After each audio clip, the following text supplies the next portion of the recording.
देशर 15तम उपराष्ट्रपति भाव में शपथ ग्रहण कले सीपी राधाकृष्णन। राष्ट्रपति द्रौपदी मुर्मू तांको पद एवं गोपनीयतार शपथ पाठ कराई।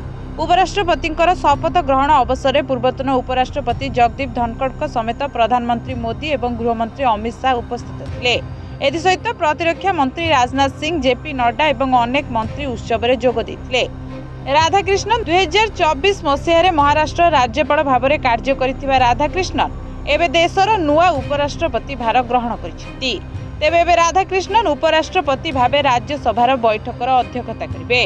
तेबे गृह में श्रृंखला बजाय रखिबा, शासक विरोधी वितर्क को नियंत्रण करने एवं भोटिंग प्रक्रिया परिचालना करने भली कार्य आगकू तांको पई चैलेंज हो पारे।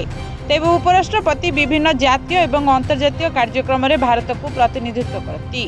यह व्यतीत से वर्तमान सरकार एवं संसद सहित जड़ित अनेक आनुष्ठानिक कार्यक्रम में उपस्थित होती।